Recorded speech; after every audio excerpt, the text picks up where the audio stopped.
integrate better their continent, their regional market. So why is it, why do we have those pictures? And one of the things relate to the low integration of Africa. So this is just an example among others, a lot of others. That also bring a belief that with more push through the free trade area, whether through removal of non-tariff barriers or tariff barriers, the continent will be able to produce more of what it consumes.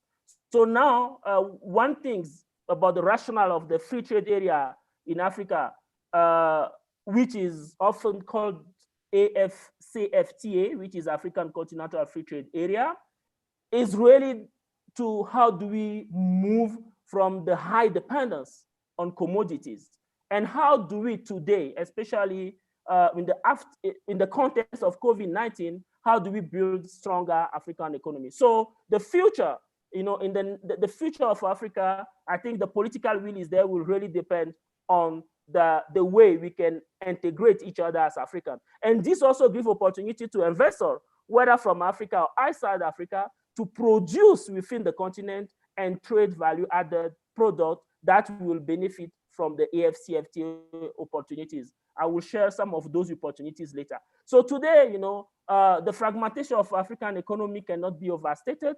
There are about 20 to 22 African countries with a population under 10 million. So those are very small markets. We have only about 3 countries, Nigeria, Egypt, and Ethiopia, which are beyond 100 million. Oh, of course, the challenges in building competitiveness is one of the issue as well. The AfCFTA will try to address. So we are talking about opening a market among all the African countries, among all the African Union member states, that will help achieve scales economy in production for the private sector, and also improve competition and lower business costs through less costly trade facilitation measure. So to provide the quick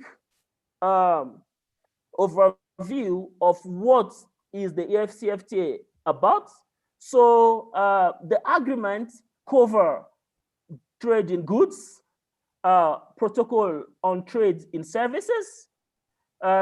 So there is also provision for dispute settlement, which is a new thing for African free trade, any of the free trade area. There has been regional free trade area, like in ECOWAS and so, but there has not been any formal dispute settlement mechanism. Now with the AfCFTA, there will be a protocol on dispute settlement.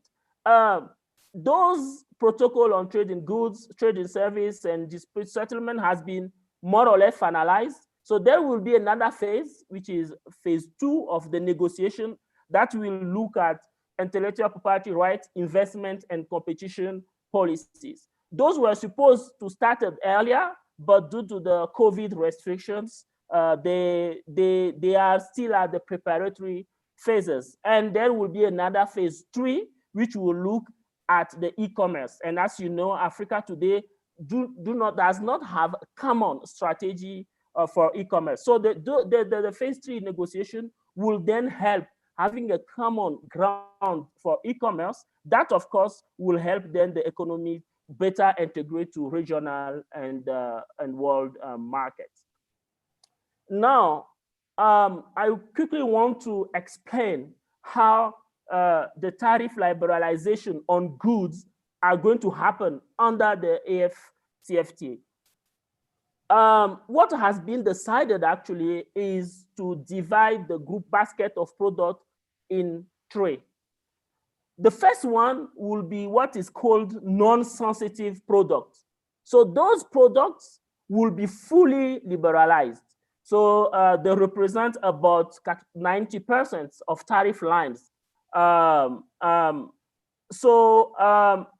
what has been decided is also to give more time to those countries that are least developed, LDCs, to liberalize fully those products than those considered as non-least developed countries. 10 years will be given to LDCs to fully liberalize those non-sensitive products, and 5 years will be given to non-LDCs. So it's important to really go to each country to see for investment decisions which products are liberalized or not to be able to start producing. And this is some of the interaction I'm personally also having with some private investors and the chief negotiators of countries. There is a second list of products that will be called sensitive products that will be liberalized from year 6. That means 5 years after the starting of the AfCFTA agreement. And for those products that are considered as sensitive products, it will only, they will be liberalized for over 13 years for LDCs, and then progressively liberalized for 10 years for non-LDCs. And the last basket of products, of course, are those products that will be excluded for liberalization. As you know, for some strategic reason, whether it's for food security purpose, national security, impacts on tariff revenues, and so, some countries might want to protect some of the product. So the AfCFTA gives them also room to exclude some product from the liberalization scheme. Again, the product will depend on what country consider as strategic and so. So each country or regional group will have their non-sensitive products, sensitive products, and excluded products. The second element I really want to focus also is what is often termed as rule of origins. And I will assume most of the private sector players know exactly what is it about. Actually, the rule of origin will give what is called, I term that, economic nationality of a product. As you know, if you talk about the free trade area, you first want the free trade area to benefit the products that are transformed within the area. So that's why the AfCFTA has quite good, will have good and flexible rule of origin. The approach that is taken is hybrid approach with some general and specific rule, which also depends on each product. But the general sense is that if a product is fully obtained in an AfCFTA country, systematically that product will be traded under the AfCFTA benefits, advantage, tariffs, and so. Let's see. Consider if you take the crude oil is extracted, for example, from Nigeria, and till it's refined in Nigeria. So that product will then be able to be traded under AfCFTA rules and regulations towards other AfCFTA market. Of course, Nigeria has not ratified yet. They have signed, not ratified, but this is a good example. That's the full obtain. Now, if a product has also undergone substantial transformation in AfCFTA country, that product could be eligible for AfCFTA advantage, rule of origins. For example, if someone consider cocoa beans from Ghana, the cocoa bean from Ghana is also exported to, let's say, Cameroon, which has also ratified the AfCFTA. Then the cocoa paste or cocoa butter that is produced in Cameroon with the cocoa beans from Cote d'Ivoire will then have the AfCFTA rule of origin, will pass the AfCFTA rule of origin, and will be able to be traded in other countries. Same if you take beans from Cote d'Ivoire, transform it in South Africa. So it's within the AfCFTA area. I was in Cape Town last year and what oil for the base oil conference, and one question that came is, how do you consider blended oil? So that's very specific. That will then, you have to go and see what is exactly blended. Which kind of oil are you getting within the AfCFTA, within Africa, and which quality or part of the oil you are bringing from outside the continent to blend them. So these are some of the issues that can be discussed more in details, but these are more specific. So to provide you with some quick update on where the AfCFTA process is, of course, again, the process is fully led by the African Union commissions, and the negotiation are happening. Of course, due to COVID, some of the negotiation have been delayed. So today, as of today, 54 out of 55 AU member states have signed the agreement. Only one African Union member state, Eritrea, has not signed yet. Again, one thing that was decided for the agreement to enter into force, it needed 22 ratifications. And by 13th of May 2019, last year, the 22 ratifications have been achieved. Then legally, that means the agreement enter into force. But the head of state of Africa decided that the operational phase of the agreement will then be 1st of July 2019, because there were some few pending negotiations. But again, with COVID coming and hitting all the countries and leading to restrictions, so most of the negotiations that were physical meetings didn't happen. So the agreement was not able to start on the 1st July 2019 and has been delayed till next year. But our hope is really that the discussions continue, whether online or not, or physical, and then for the AfCFTA to be able to start sometimes next year. So as of today, there has been 28 countries that have ratified the agreement and deposited their instruments at the African Union Commission legally. Cameroon and Angola also have ratified, but have not yet deposited. So we count about 30 countries that have ratified already. And this includes some biggest economy like South Africa, Egypt, Ghana, and so. Now, we have run a number of estimates, and the World Bank also recently launched a report that look at AfCFTA implication for the continent. And one thing that is very interesting is where we see most actually of the benefits will be in the industrial sector, whether attracting investment from African or not. So the AfCFTA doesn't put any rule on where the investment is coming from per se, but it will be important to transform the product within one of the AfCFTA state party to be able to enjoy the AfCFTA tariff benefits.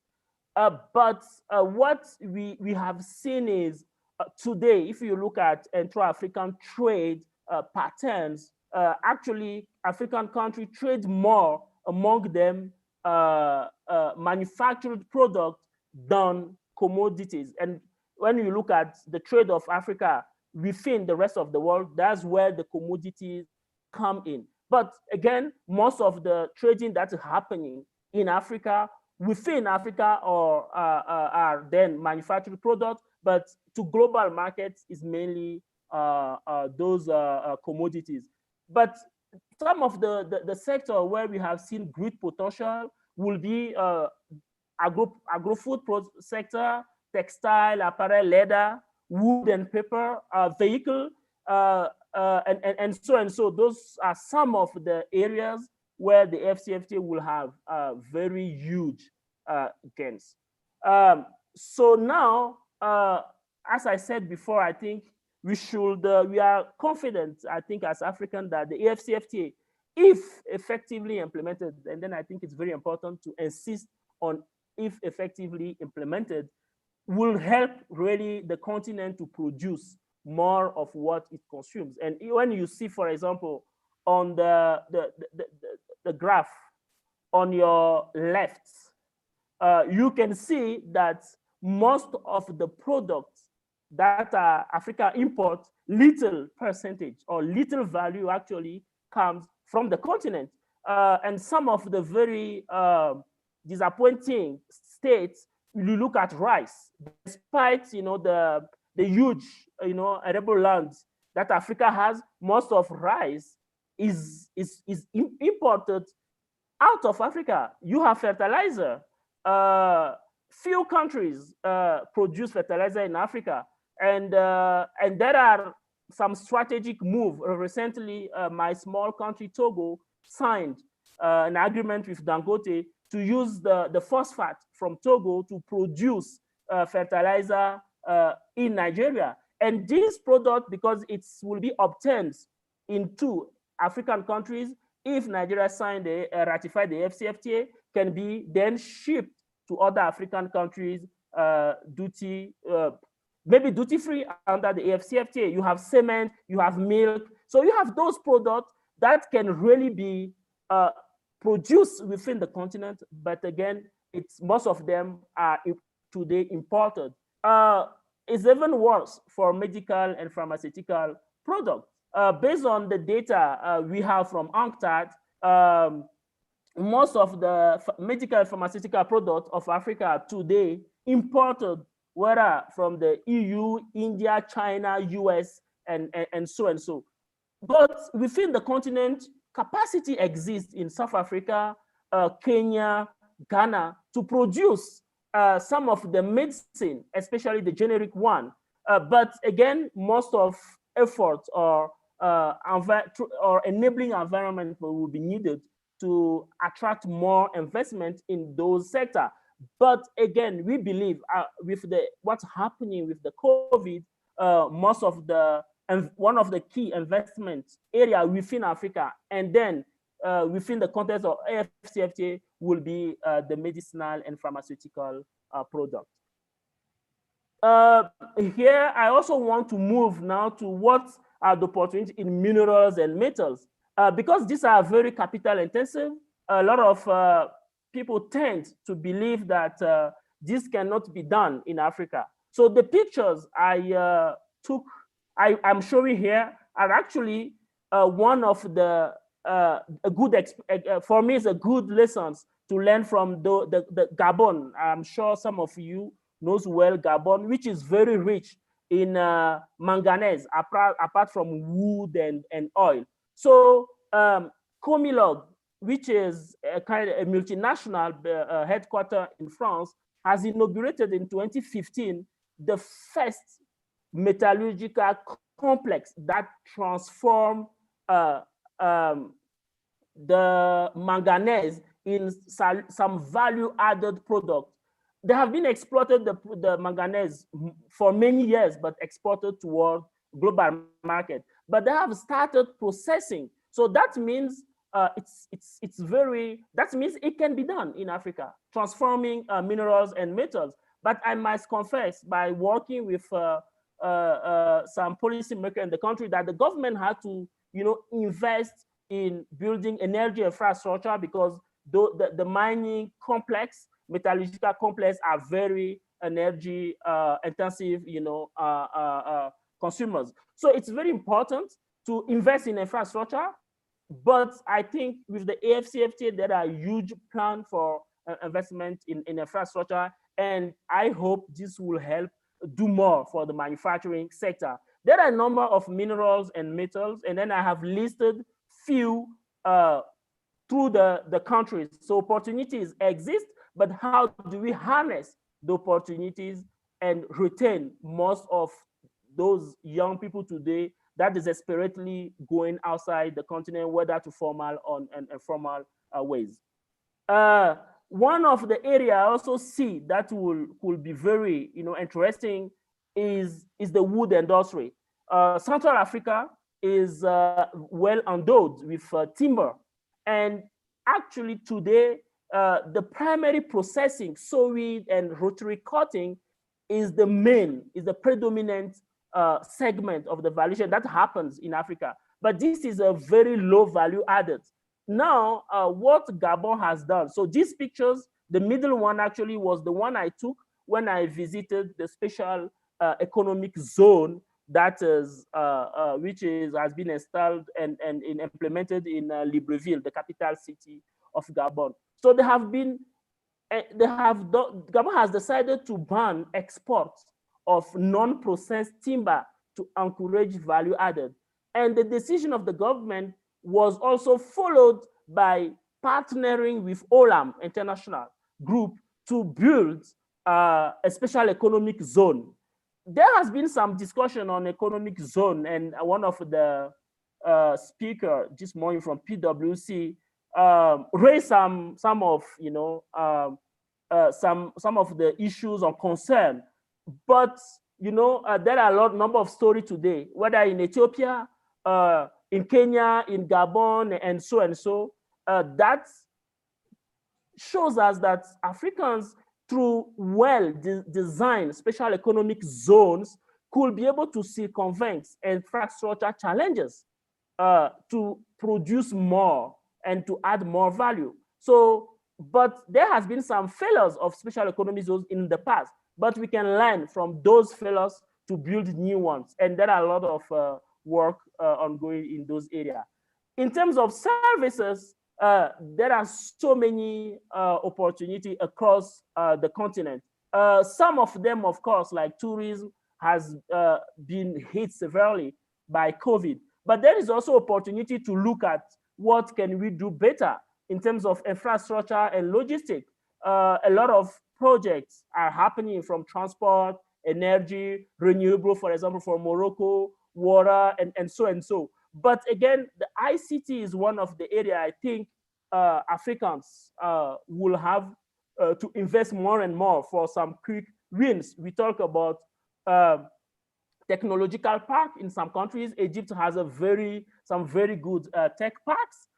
Digital services will be increasing. And of course, the normal infrastructure, the basic energy, and so will continue to be one of the areas of investment. Today, these figures have not changed a lot, but based on some estimates, what's happening when you look at infrastructure and logistic investment in Africa, the role of the private sectors is very, very limited. Most of the investment in infrastructure are done whether by government themselves or by development partners, including, for example, China. You also have the Infrastructure Consortium for Africa, and so. And the private sector's play is quite very limited. But what we can see also is the private sector tend to invest more in energy and ICT because these are, let's say, more profitable segments of infrastructure. But we have seen, for example, in some countries, investments in transportation infrastructure, some highway where fees are imposed now. So this will make the construction of highway and some road transport infrastructure beneficial also for the private sector. So these are some of the area we can see. A number of countries actually has planned to develop more of dams, solar energy, renewable, and so. So, but this really again depends on specific countries. Now, to conclude, what I wanted to say is, when we look at the free trade area, there are a number of opportunities, but those opportunities are not going, to come overnight. You remove tax, you reduce tax, you remove non-tariff barriers, but then the private sector needs to invest and produce. We have seen a lot of political will. You have seen the number of countries that have already ratified the agreement. That means today the consensus about integrating Africa is not a dream, it's happening. But then it's important for the private sector to seize market opportunity, to look at where the market are. And there are a lot of investors from outside the continent. We have recurrent interaction on what will be the implication of the AfCFTA on, for example, oil market, what will be the how the competition will look like.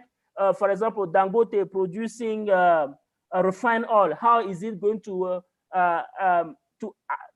affect the market of refined oil or other oil byproducts, cocoa and chocolate? Which country will be best positioned to really start adding more values? So for me, implementation of the CFTA is very important, but I see the private sectors as a pivotal, play a pivotal role. The private sector is really a backbone to the African continental free trade area, whether they are investors from Africa or outside Africa. Thank you. Wow. Just one word. For me, Komi, this is incredible. I want to basically spend time on each slide, like, I've spoken to you before, like each slide itself, there's so much meat, for each of the slides you've shared with us, which also shows the complexity of the Continental Free Trade Agreement. Like on the surface, it's been, people just say, oh, AfCFTA. It sounds simple, but on paper, you start seeing that there are so many moving parts. And that's what you've done for us, is to show us the moving part. But I think personally, the next step is, like you said, from a private sector, each of the slides and each of the information you've just presented to us, from the private sector, what does it mean? And whose responsibility is it to engage the private sector? I know last year when Ambassador Muchanga came for last year's event, it was one of the challenges I posed to his team to say, how is the African Union mobilizing the private sector to be a part of, to not just wait for this to happen, but to have a seat at the table. And one of the things they said was, oh, wow, yeah, the Afro champion. So I want to ask you, because I have my own personal opinion, which I've shared privately with his team, but is the engagement and the leadership of the Afro champion, is that all that is needed to make this implemented successfully? Thanks. Question. It's a very interesting. Yeah, it's a very interesting. I will not say yes or no, but what I will say is all the private sectors, association and others have a role to play. Myself, last year, because I was managing some projects on AfCFTA to support countries get ready from the AfCFTA, I've had a chance, for example, to attend some business forums, some exhibitions of the private sector in South Africa. So, and through those platforms, what we do actually, we engage directly the private sector. And if you go to South Africa now, South Africa is one of the countries that for me is ready for the AfCFTA market because they already produce. But most of the private sector's players are not really aware about what is happening around the AfCFTA. So when you ask them, of course, everything that looks at SADC and so, they are familiar with the trade agreement within Southern African region, but they are not really yet familiar. So, which means in each of the countries, there is a need for more sensitization, not only within African countries, but beyond African countries. That's why a lot of development partners, European Union, US, Canada, are also supporting through technical advice or financial effort the AfCFTA to happen, because everyone sees a big market for Africa. So there are a number of events, whether at national, regional, continental, and global level, to engage the private sector. And of course, this platform today is also a very good opportunity to engage the private sector. The IATF by AfCFTA as well. So the theme of next year is also around the AfCFTA. But again, I think the private sector also should try as much as possible to reach out those who knows about what's happening on the AfCFTA, to really also advise them. And at UN, we are happy to do it freely. So this is something we also have been also doing with a number of private sectors players. So for me, we really need to do more to to link with the private sector, not only one or two associations, but everyone. And you look at SMEs as well at country level. How can they link up with large player within the AfCFTA context? So these are some of the things we are doing with, whether with UN Economic Commission for Africa, who has a wonderful center which is called African Trade Policy Center. They are doing a very fantastic job. I'm one of their staff as well, but now I'm working temporarily with the UN Conference on Trade and Development. And trade is at the heart of UNCTAD as well, and we are supporting the AfCFTA process in Africa.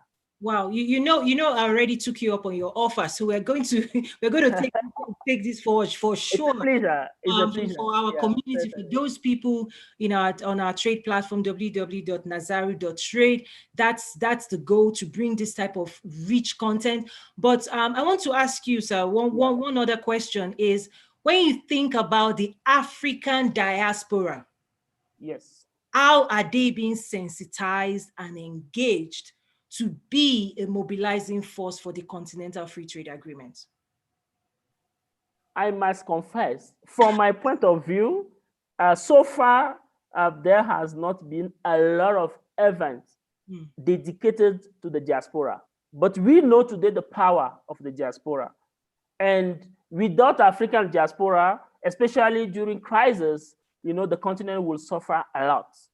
Now, so that's why I was saying that the AfCFTA will not look at where the investment is coming from. So all the international forums are also organized, not only for non-African investors, but also the investors in the diaspora.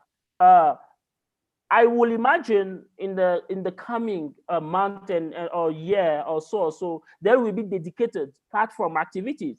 So, but I will continue to encourage creation of some of the platform, like yours, for example, that will then bring the diaspora and others here. I have chance during some of my intervention, I'm actually talking to some of the diaspora people as well, who really want to invest in some of the areas in Africa, but don't know how it's working. So usually we engage with them and so. But we are organizing, as UN, we are supporting organization of a number of national forums, international forums. So these are also will be platform to engage the diaspora. But the diaspora also can look for information, can be proactive, and contact as well the AfCFTA unit at the African Union Secretariat to also see what's happening.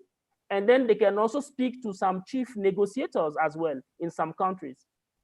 Yeah, it's fantastic. I would say the IATF 2020 and 2021 is so important because in 2018, when I was in Cairo, Egypt for that first edition, the people you're mentioning that we need to connect with, like the trade negotiator at the country level, they were all there. In fact, I was able to interact with like the Nigerian chief negotiator and the decision makers and the export promotion. They are all going to be there. And that's why for me, like you said, we have to go. We cannot keep waiting for information to come to us, whether for global trade or for regional trade. We have to be proactive, I think, in seeking knowledge, in seeking information, because knowledge is power. We also have to start finding ways to connect. And that's why this platform was created, because these opportunities cannot be captured as individuals. It can only be captured as community. One opportunity I do see that I believe it's a low-hanging fruit for the diaspora is actually what you pointed out in slide 12. I think that is a key, the services sector. Could you scroll back to slide 12, please? The services sector should be a place where the diaspora should be leading in when it comes to top technical competency, technical support in terms of lifting the continent. I think the diaspora have a lot of knowledge, they have a lot of exposure, they have a lot of information. And I think strategically, I would say it's a low-hanging fruit where diaspora could start offering themselves as service providers, whether in all the industry. Just think about it from whatever the continent is trying to leapfrog in. I personally see the diaspora as enablers, catalysts that could actually help the continent springboard to the next dimension. Because people like myself, we've worked with the biggest brands in the world. We've seen what the future could look like. And as we're hearing the leaders in Africa trying to, chart this new path, for me, the message to the diaspora is start with services, whether from tax services to consulting services, figure out a way. So I don't know if you've seen that, but when you shared this slide, I was like, okay, what can you go after right now? What can you start going after as a member of the diaspora? To quickly respond, I have not gone into details on services because the countries have now to submit what they call the commitment under services. Technically, there are many ways to liberalize services. One way, for example, is to only limit opening of, you will not, maybe some country may not liberalize fully the service sector, but allow people from another country to provide the services within the country of benefit. Some countries will allow you to come and get into the countries to be able to provide the services. So this is something that is still under discussions, and country will have to submit how they are going to liberalize their services sectors. I don't want to go into technical details, but basically, yes, for example, if you are in Togo and you are a consultant or a lawyer, can you provide your services in Nigeria without being registered in Nigeria?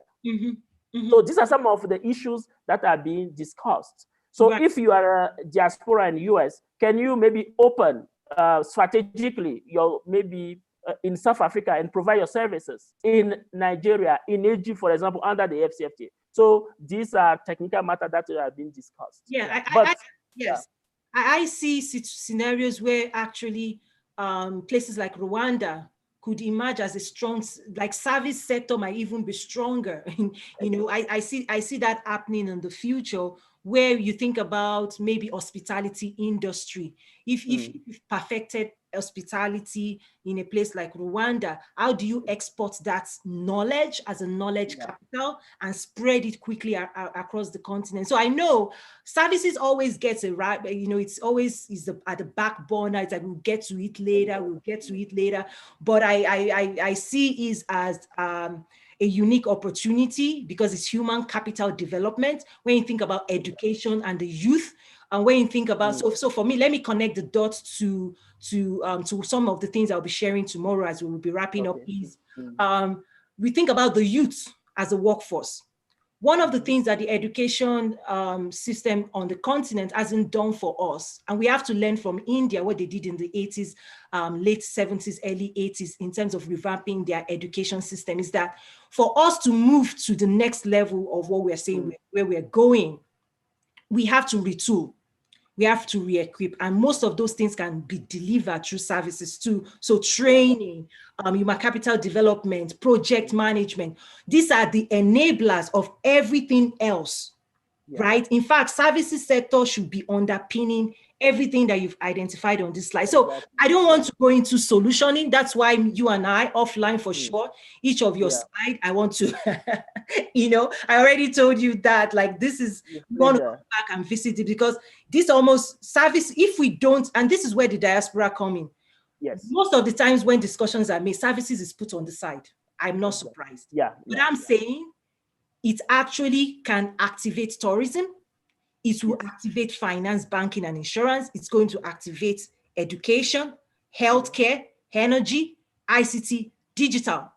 Exactly. When you bring knowledge experts from abroad, diaspora, people that have done what we are trying to do, they will speed up, they will serve as catalysts for all of the things represented on this slide. So that's what I immediately see with this slide. But again, we're going to dive deeper into this offline. So this is fantastic. Now, if you have questions for Komi, this is it, guys. I see one question for you, but please, questions, drop it in the Q&A section.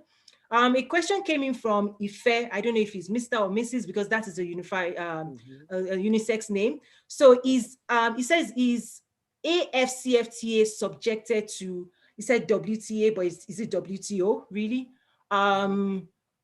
So what's the relationship? I guess that's how I would ask that question if I were asking it, is what's the relationship? How is AfCFTA consulting with those international trade bodies? What's the relationship, if any? Yeah.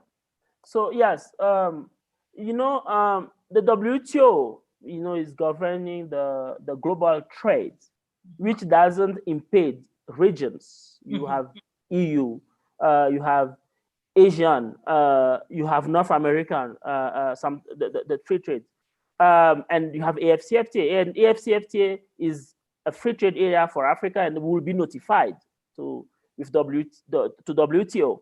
And yes, some of the provisions of the AfCFTA are drawn upon the WTO one.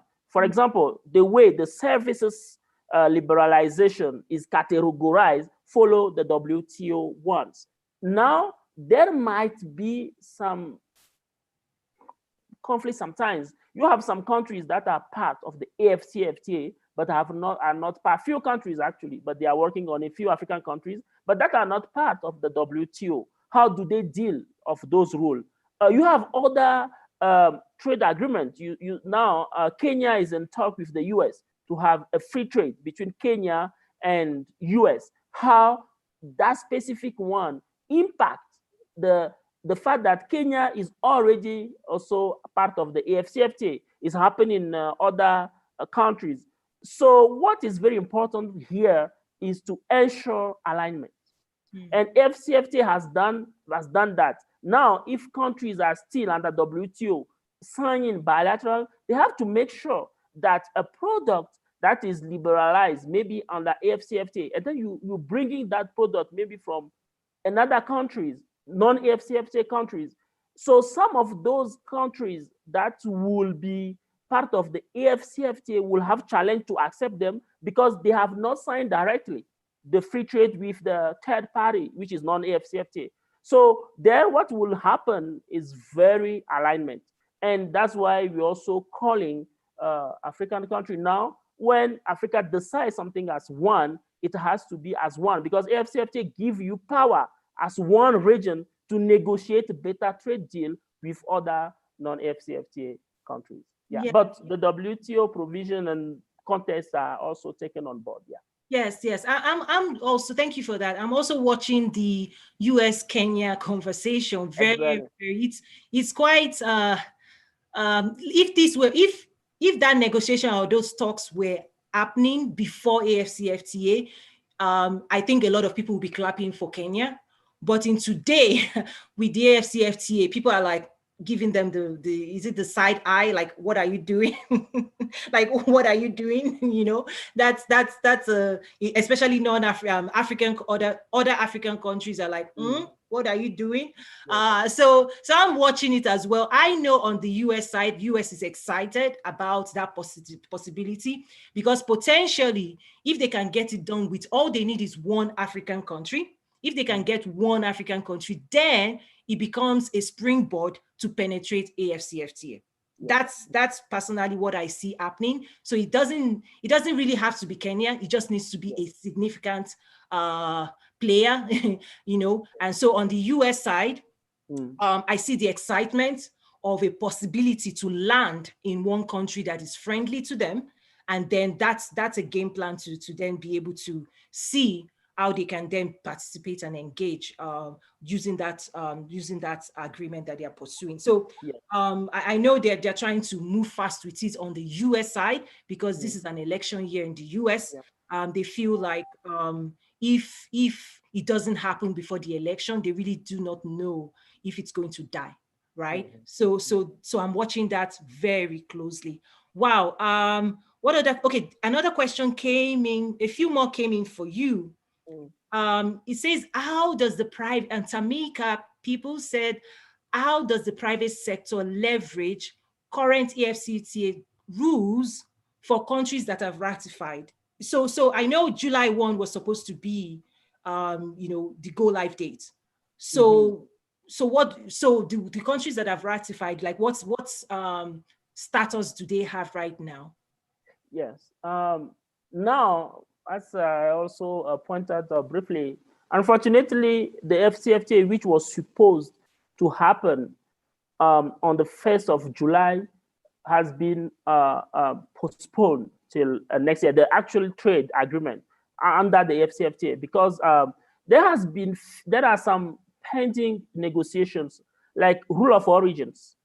Countries, there are some discussion on how for a few products, including, for example, automotive industry. So we know in Africa the capacity to start, from manufacturing car is not easy. You have to import. So some countries are, for example, suggesting to consider assembled car in Africa. But which level will be considered? What is then needed to input as African product? What is the threshold? Is it if you have the 40% cost coming from Africa, you can consider as, so these are some of the few products where the rule of origin. One thing is also, when a product coming from special economic zone, can it be considered under the AfCFTA to benefit the AfCFTA provisions and duty free? Because those products that are coming from the special economy zone usually, are granted already some tax privileges. So they are automatically, systematically more competitive vis-a-vis other products. So do you still grant them AfCFTA access, duty-free, for example? So these are few technical issues. And countries need also to submit their lists of tariff concessions. Like I presented the boxes. So which products are going to be liberalized? So for a region like ECOWAS, which has a tariff, which is a tariff union, they have to have one list. And you have some countries like Nigeria that have not yet ratified, but Nigeria is participating in all the negotiations. So these technical things was not being able to be finalized because the physical meetings were just cut. So now the thing is, there are some discussion to see if it can be done online, or if countries have to wait for the corona situation to be more to ease before they can do. So that's why the things, but but a lot has been already done, and for the AfCFTA to probably to be the pending, if they are finalized early by end of this year and next year, the actual agreement will start then among the countries that have ratified, which are legally binded with the rules. Yeah, but there will be some challenges. Yeah, but of course, I think let's see the positive side of it and work toward making it happen. Yeah. Wow, thank you for that. So you're very popular. There are more questions for you. So Hala King, I'm just seeing your question now. I think you said you posted it before, but I'm just seeing it now. So she said, for Komi, does the agreement or will any of the discussions address improvements to customs authorities at the borders and ports. Without efficient customs and borders, the goals of the agreement are suffocated, right? Yes. So, okay, good. So again, I will invite uh, uh, all the attendees also maybe to contact you or me, and then I can share with them the link to the AfCFTA, the framework agreement. Specifically, the protocols on goods looks not only at tariff barriers, but also non-tariff, which include cooperation of custom authorities, trade facilitation and transit, and so and so. There are a number of work also ongoing when it comes to sanitary and phytosanitary measure standards to harmonize standards. Sometimes, most of the time actually, the standards that are required, for example, in South African market, are not the same in Nigerian market. But then, there is international, national, continental organizations that is working toward harmonizing those standards from one country to another. The custom authorities as well are being capacitated to be able to improve. We are working on one of our key reports is to promote, for example, paperless trade across countries. So all of these are provisions, the provision of the AfCFTA agreement looked at all of those issues. But now, again, that's what I'm saying, implementation will be critical. How countries take those challenges and put them into national perspective.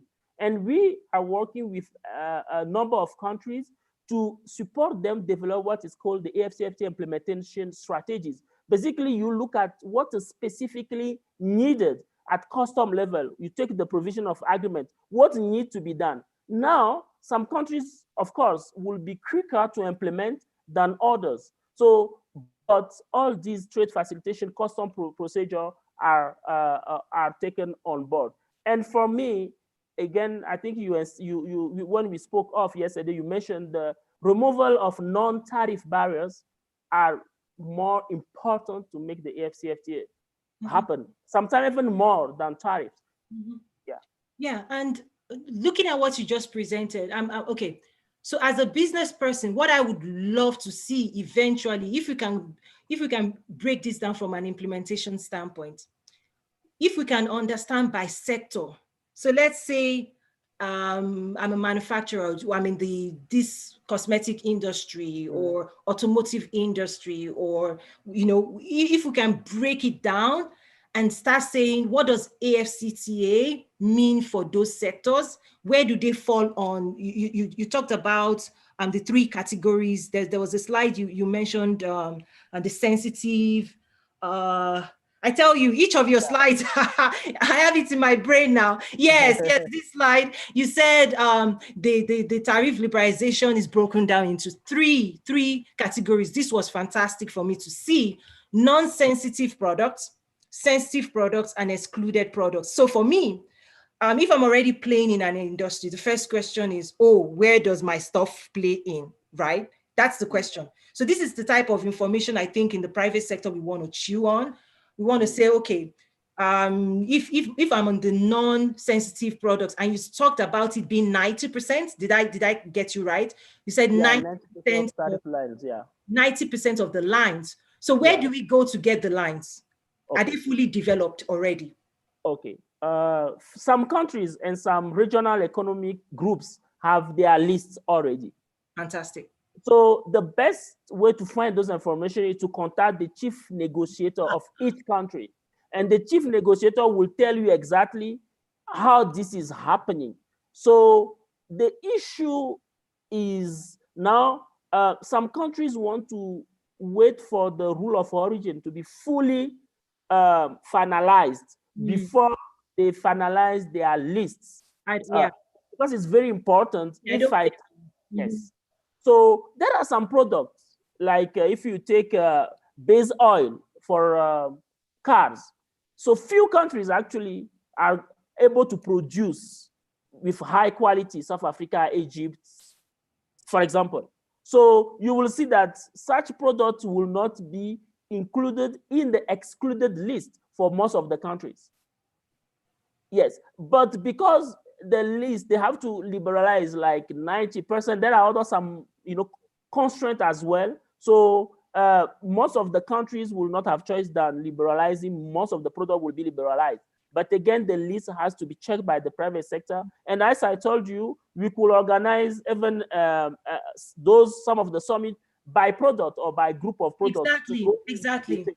Yeah. So, but the chief negotiator will be able, once the rule of origin also are online, they will be able to, they will be shared with, right. Yeah. But trade ministry need to be approached in many countries to get sense on which specific product will be liberalized or not. Yeah. Right. Yeah. The reason I'm in my head, given the background and the work I do, when you talk to investors, like when things get, like AfCFTA is complex. We have to just admit that. We have to admit that when on the surface, the branding, it sounds, oh yes, African Continental Free Trade Agreement. Oh yes, the world's largest trade bloc. The reality is that it's not, it's in terms of implementation, like you're calling out, it takes a lot of manpower to digest the content and to make sense of it for you to even be able to use it to run your business. That's something we have to acknowledge.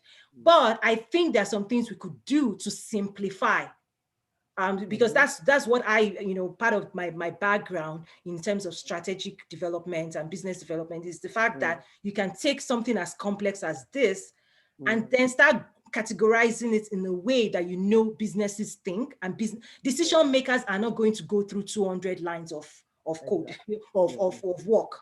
Yeah. Usually, but unfortunately, what's happening in the US, for example, is that the big brands and the companies, they've not beefed up their Africa-facing teams. Meaning, if you're talking to a CEO, the CEO's job is not to read 200 pages or 400 pages. Usually they have technical support teams, strategic teams in-house that digests that information, and then they come up with 5 slides.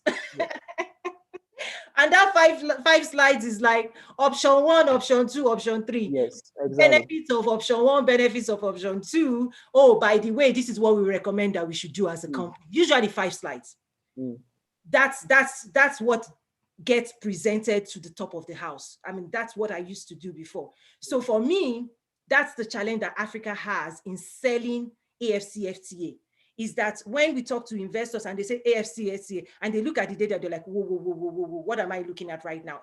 Help me understand, like, what does it mean to my business? I'm not trying to solve for the world. I'm just trying to solve for my own industry. I want to be the winner in my industry. Yeah. How do I penetrate the African market? I see that currently Africa has 1 billion people. By 2050, it's going to be 2.2 billion. I hear you. But what does it mean to my industry? And that's the type of conversation that the business community is having. Now, all this technical stuff, I enjoy it personally, but I think that's the challenge before us, is to take this data and see how it can be simplified. And I do have another question for you from a business person as well, which kind of connects to what I'm saying.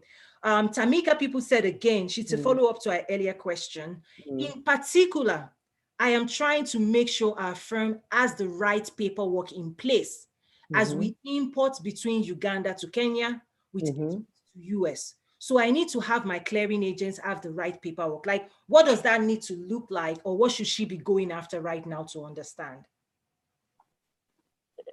Sorry, is it within the context of the AfCFTA?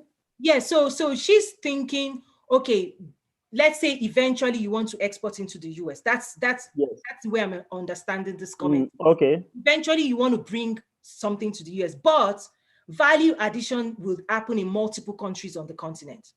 So for example, let's say I export some raw shea butter from Ghana into Nigeria, and I start, and Nigeria is able to produce and create products out of that, and then that product gets exported.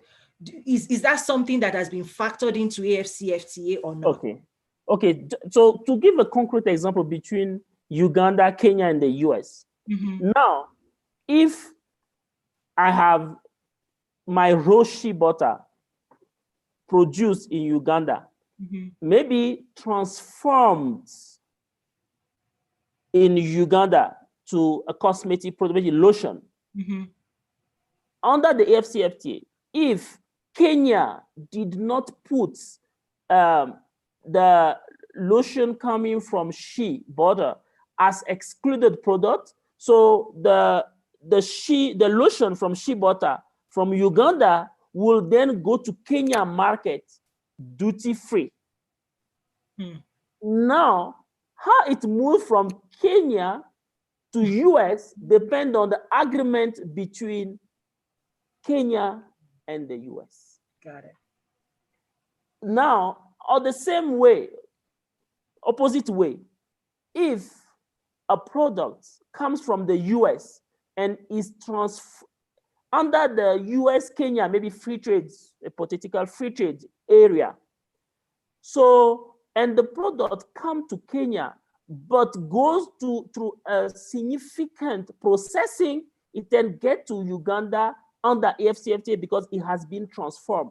But if, for example, I import, this is one of the example I give last time I was talking to women businesses, if I import tea from China or India, and I bring it to Uganda, and maybe I brand it, just put them in boxes. So this doesn't, so the tea, although I put in box in Uganda, didn't go through a significant transformation to get to Kenya duty-free under AfCFTA. So the rule of origin of AfCFTA will block it. Then Kenya can impose tax on it. But then, so these are some of the complexity that of the free trade area, because it has to be significantly transformed or fully produced in the country.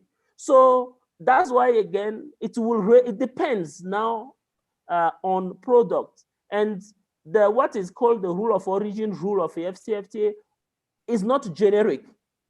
Didn't say any product that was transformed that 40% will pass. So it's very specific. That's why it's important to keep engaging with the trades legislator to understand if this product can get a rule of origin AfCFTA or UK, US rule of origin, depend on what is contained in the agreement. But there are a lot of opportunities, there are a lot of free trade opportunities, but most of the time the private sector doesn't know that these opportunities exist to even do duty-free. Just giving another example, in ECOWAS, we were in Togo working with the government, and the beer company, the beverage company, was asking the government to impose tax to beer and other beverage coming from other regions. And the customer official asked them, when, as a Togo company, you export in ECOWAS, do they apply tax to your product? They say no. So the duty-free under ECOWAS prevent countries to impose tax on some of those products. But maybe they don't know. They just think they are enjoying the duty-free to other markets. So the government cannot also impose. So due to the reciprocity. So that's why it's very, but custom officials, many countries now have really good capacity to really explain what's happening specifically to the private sectors. Yeah. Right. I think for me, the last question for now, when you talk about, okay, significant value addition, from a business standpoint, that's relative. As their percentage, have they started playing around with percentages in terms of significant 51%, how do you start measure mathematically, how do you measure, significant value addition on the continent? Yes, that is one of the key issues and key risk of implementing free trade, which is happening everywhere. Today, you have seen the beautiful Nigeria has blocked some product coming from Benin because some of those products maybe were coming from other non-ECOWAS countries and just being bottled or packaged and then going to Nigeria benefiting from the ECOWAS duty-free access. Now, so that's why there are two cases. One, which is very easy, if you can prove that your product is fully obtained in one of the AfCFTA countries. You take a shea butter from Burkina Faso, or you take a cocoa bean from Cote d'Ivoire, you transform them in Ghana. So you have, the custom authority gives you the certificate of origin that this product is coming, whether shea butter from Burkina Faso or cocoa beans from Cote d'Ivoire. And I make a chocolate in Ghana, or I make a lotion from shea butter in Ghana. So I have the proof that my inputs, my raw material come from AfCFTA country. Then I have, so the custom officials will then give you the certificate of origin of Ghana that mention that this product coming, the raw material coming from AfCFTA country, and then can be traded to other AfCFTA countries under the AfCFTA provisions and so and so. That is when the product is fully obtained within the area. The issue comes when the product is not fully obtained. If, for example, I import sugar from non-African country, or I import, for example, raw coffee from Brazil, and I roast the coffee to have a kind of refined product or processed product, maybe in Ghana. So which percentage? So that one will be determined by the value added in terms of the costs. So the value of the imports vis-a-vis the total value. So there is a threshold for each specific product. So that's why it's very important to understand how this plays through each specific product. Otherwise, some people might invest and find themselves other countries refusing to admit them because they will not believe the transformation happened actually. So it's happening. ECOWAS has a rule of origin, and some private sectors are well aware of that. So they are trying. They also produce toward those markets. There are a lot of cement factories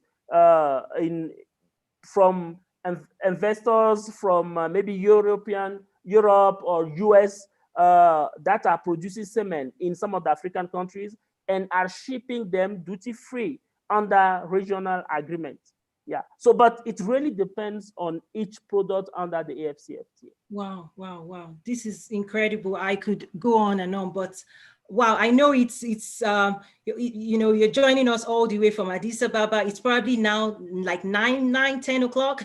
Yeah. It's 9. Yeah. Oh wow! Thank you so much. It's a pleasure. So we've come to the end of the first day of the third edition of the Trade with Africa Business Summit. Wow, it's been incredible. Thank you so much, Komi. You just really just ended our day with a capstone presentation, fantastic presentation. And so on our agenda officially, we've come to the end of the day. But one thing I also want to see how best to do is I want to see if I can facilitate some networking.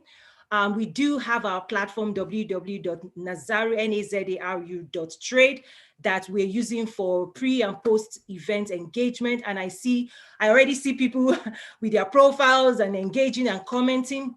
What I'm going to work on is how to move the conversation that we initiated with all the Q&As and chats and things, see how we can move it to the platform and keep that conversation going. But I see a few people still awake. I see Dr. Samuel from Ghana still with us, George Joseph Wood still with us. So as I'm trying to sign out and encouraging everybody to move to the platform and continue the engagement there, I also want to see if anybody has specific comments in terms of, as we wrap up the day, we've been here for a while. Thank you for staying with us. Even looking at the numbers, I see that most people stayed to the very end. Thank you, thank you, thank you. This is such an amazing, amazing content and rich information. Like I said, speakers were hand-selected as gatekeepers of, markets and information. So please do reach out to them and network with them as well. So I want to give an opportunity for people to just make comments for the end of the day. Through Zoom, I believe you can raise your hand if you want to say something, and I'll see how I can give you access to say something. But if not, we'll continue the conversation on the platform. But I just want to say again, thank you so much for being here. But if you want to make a comment, a wrap-up comment, just raise your hand for the next few minutes, and let's see if we can force some networking to happen. I think I've already, for today, I've already made some connection where I'm saying, Dr. Samuel, please do connect with George Joseph Wood in terms of Ghana and US Ghana trade. I think there's unique opportunities between the Washington County, because I'm quite familiar of that region in Arkansas, and Ghana. It's really, really a friendly city. And one thing I probably would do maybe offline is make that connection and share more about Arkansas as well. Judge Joseph would tomorrow be helping us get a grasp of what's going on at the city and county level in America and trying to grow trade with Africa. Okay, I see a question saying, which platform do we use for networking? Yes, so with your tickets, you should have had access with to the Nazaro Trade platform, where we have a community of experts and people from all over the world where they're already engaging. It's www.nazaru.com. The access should have been bundled with your event access, so do check that out. I see Akindele Akinyemi saying this was 100% fantastic. I wanted you, I was trying to get you to speak there earlier. Are you able to talk? Akindele, I think you need to unmute yourself. You already have the access. Let's try that again if you can talk, because I saw your comment saying this was 100% fantastic. I agree with you, if I can say so. Okay. Are you able to unmute yourself? You have to actually unmute yourself. Lower, I think it's the lower left-hand corner. See if that can be done.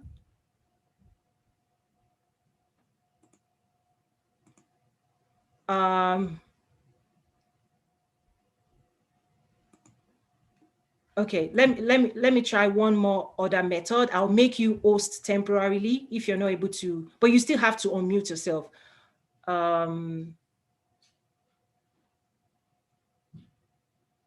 Okay. Are you able to speak now?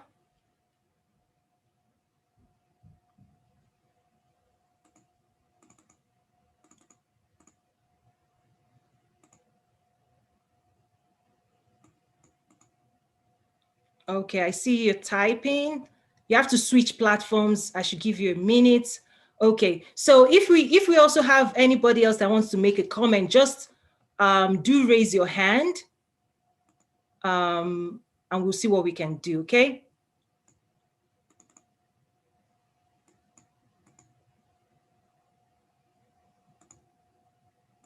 Okay, did anybody raise their hands and going?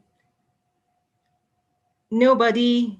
I think, okay, we want to move to the platform. Wow, this has been such a joy, such an honor.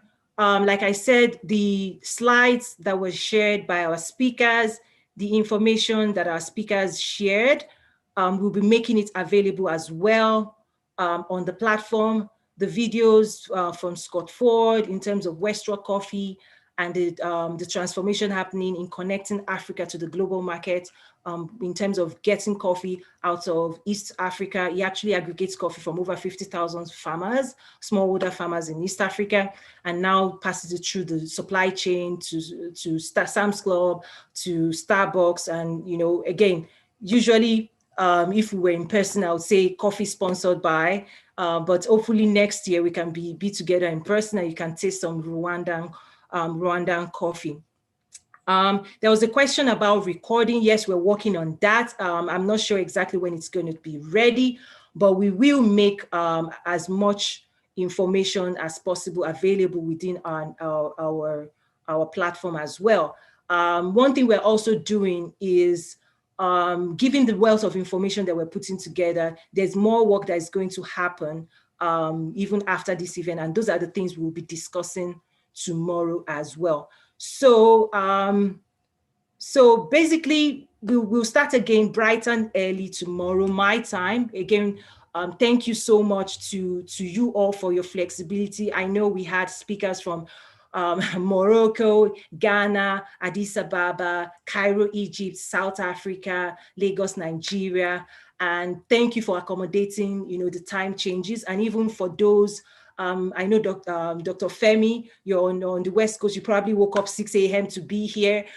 Thank you so much. For those people that joined us from far and near, it has been an honor. And tomorrow we'll see what we can do as well to facilitate some network. So for me, when we're in person, those that have been a part of this journey, you know that we are all about networking and connecting people. So we're going to keep doing that on the platform. And then tomorrow we'll see what we can do as well to get people here. I see Dr. George Joseph saying, great first day, Toyin, and all the, thank you. Not just me, this is a team effort. Thank you to everybody that joined us from far and near. And we'll be signing out now. But I have some work to do in terms of trying to see how we can move the conversation to the platform. So see you guys on the platform. And thank you everyone that joined us today again. God bless you and see you tomorrow. Thank you. Bye.